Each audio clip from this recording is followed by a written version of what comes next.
आज की स्कीम के मुताबिक हर एक अल्फाबेट को एक यूनिक नंबर असाइन है। जैसे कि अगर मैं यहाँ पे हेलो टाइप करता हूँ अपने कंप्यूटर के अंदर, तो एच एच एक करेक्टर है और इस करेक्टर को एक नंबर असाइन है, दैट इज 72।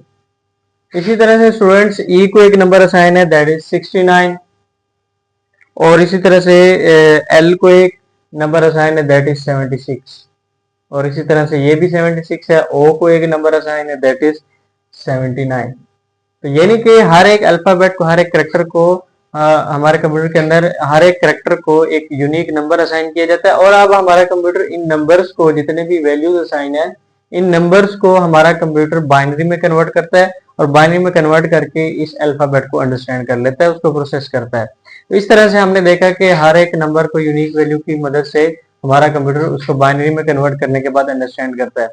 आज की एक स्कीम है जिसके मुताबिक सिर्फ और सिर्फ 128 करेक्टर्स को नंबर असाइन किया गया है, जबकि हम कंप्यूटर के अंदर हमें और भी लैंग्वेजेस को टाइप करने की जरूरत पड़ती है। जैसे कि इंग्लिश भी टाइप करते हैं, उर्दू टाइप करते हैं, अरेबिक टाइप करते हैं, उसके अलावा और भी बहुत सारी लैंग्वेज है। तो वो हमारा कंप्यूटर उनको किस तरह से अंडरस्टैंड करता है, जबकि आस्की के अंदर तो सिर्फ और सिर्फ 128 करेक्टर्स को नंबर असाइन है और उसको अंडरस्टैंड करता है। तो स्टूडेंट्स, यहाँ पे हमारे पास बात आती है यूनिकोड की। अब यूनिकोड भी आस्की की तरह की ही एक स्कीम है, जो कि नंबर्स को, करेक्टर्स को, सिंबल्स को, अल्फाबेट्स को, तमाम लैंग्वेजेस को नंबर असाइन किया जाता है। कंप्यूटर उस नंबर की मदद से अल्फाबेट्स को और तमाम लैंग्वेजेस को अंडरस्टैंड करता है।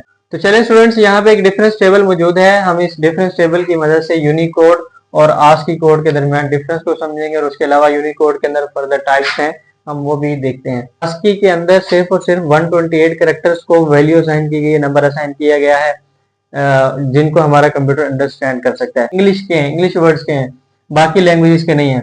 इसी तरह से स्टूडेंट, जब हम स्टोरेज साइज की बात करते हैं तो आस्की के अंदर सिर्फ 7 बिट्स स्टोरेज मिलती है। जैसे कि अगर हम यहाँ पे हेलो टाइप करेंगे तो यहाँ पे मतलब कितने कैरेक्टर्स हैं, 1 2 3 4 और 5 कैरेक्टर्स हैं। स्टूडेंट, हम ये नंबर वर्ड टाइप करेंगे कंप्यूटर के अंदर तो ये मेमोरी के अंदर जाके स्टोर होगा और हर एक कैरेक्टर को मेमोरी असाइन होती है। जैसे कि एच को मेमोरी असाइन होगी, ई को, इसी तरह से सारे सबको। तो एच जो एक कैरेक्टर है, आस्की के मुताबिक सिर्फ और सिर्फ 7 बिट मेमोरी असाइन होगी से एक एक कैरेक्टर को, यानी कि एक कैरेक्टर आस्की के मुताबिक एक कैरेक्टर 7 बिट मेमोरी असाइन होती है। बस इसकी एग्जांपल देखते हैं कि कौन कौन से कैरेक्टर्स होते हैं जो कि आस्की के अंदर उनको नंबर असाइन किया गया है, उनको डिकोड किया गया है। स्टूडेंट्स, कैपिटल अल्फाबेट्स हमारे पास जितने भी होते हैं ए टू जी, और उसके अलावा स्मॉल अल्फाबेट्स, उन सबको डिकोड किया गया। लिमिटेशंस की बात करते हैं तो इसमें सबसे बड़ा लिमिटेशन और इसकी सबसे बड़ी ड्रॉबैक ये है कि ये सिर्फ इंग्लिश लेटर्स को डिकोड करता है आज की स्कीम, जबकि हमें बाकी लैंग्वेजेस को भी डिकोड करने की जरूरत है। इंग्लिश को, उर्दू को, अरबिक वगैरह को भी डिकोड करने की जरूरत होती है, ताकि हम कंप्यूटर के अंदर वो लैंग्वेजेस भी टाइप कर सकें।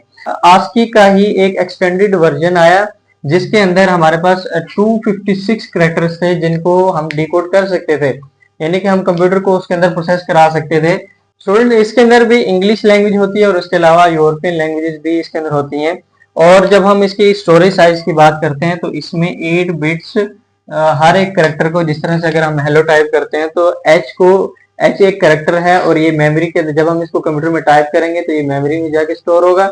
और इस एच को जो है वो एक करेक्टर को सिर्फ 8 बिट्स की मेमोरी असाइन होगी। इन यूरोपियन लैंग्वेजेस को हम एक्सटेंडेड आस्की के अंदर डिकोड कर सकते हैं। नेक्स्ट स्टूडेंट, हमारा यूनिकोड आता है। एक ऐसी बेहतरीन मेथोडोलॉजी है जिसके अंदर हम 1.1 मिलियन से ज्यादा कैरेक्टर्स को डिकोड कर सकते हैं।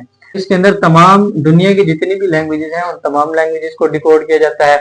यानी कि जब हम सिंबल्स वगैरह को भी टाइप करते हैं, इमोजीज को भी टाइप करते हैं, तो वो तमाम लैंग्वेजेस और तमाम सिंबल्स यूनिकोड स्कीम के मुताबिक डिकोड हो रहे होते हैं, हमारे कंप्यूटर के अंदर प्रोसेस हो रहे होते हैं। तो इस तरह से स्टूडेंट्स, आगे यूनिकोड की फर्दर टाइप्स हैं और इसकी जो पहली टाइप होती है UTF-8, दूसरी UTF-16 एंड UTF-32। UTF-8 के अंदर एक करेक्टर को 1 से लेकर 4 बाइट तक मेमोरी असाइन होती है। उसके बाद UTF-16 के अंदर 2 से लेकर 4 बाइट तक की मेमोरी, और इसी तरह से UTF-32 के अंदर 4 बाइट की मेमोरी एक सिंगल करेक्टर को असाइन हो रही होती है। अगर हम इसके एग्जाम्पल की बात करें तो आप अरेबिक में भी जो है वो वर्डिंग लिख सकते हैं, वर्ड्स को लिख सकते हैं, उसके अलावा उर्दू में भी लिख सकते हैं। किसी भी लैंग्वेज में जब आप टाइपिंग करेंगे कंप्यूटर के अंदर तो वो हमारा कंप्यूटर उसको प्रोसेस करने के काबिल होगा just because of Unicode. Unicode scheme होगी जिसके मुताबिक उन तमाम करेक्टर्स को डिकोड किया जाएगा हमारे कंप्यूटर के अंदर। और इसके अंदर स्टूडेंट्स कोई किसी किस्म की लिमिटेशन नहीं होती, क्योंकि ये तमाम जितनी भी लैंग्वेजेस हैं, जो भी चीज आप टाइप करना चाहते हैं, इमोजी लिखना चाहते हैं, इमोजी टाइप करना चाहते हैं, उसके अलावा सिंबल्स को टाइप करना चाहते हैं, वो तमाम चीजों को और लैंग्वेज को आप डिकोड कर सकते हैं with the help of Unicode. तो ये एक बेसिक सा डिफरेंस था यूनिकोड आस्की, एक्सटेंडेड आस्की और यूनिकोड के दरमियान। आपको ये शॉर्ट क्वेश्चन के तौर पे भी इंपॉर्टेंट है और उसके अलावा एमसीक्यूज में भी इसमें से पॉइंट्स आ सकते हैं। अगर अभी तक आपने हमारे चैनल को सब्सक्राइब नहीं किया तो उसको सब्सक्राइब करें, लाइक करें वीडियो को। अगर आप समझते हैं कि आपको वैल्यू मिली है वीडियो से तो वीडियो को लाइक करना मत भूलिएगा।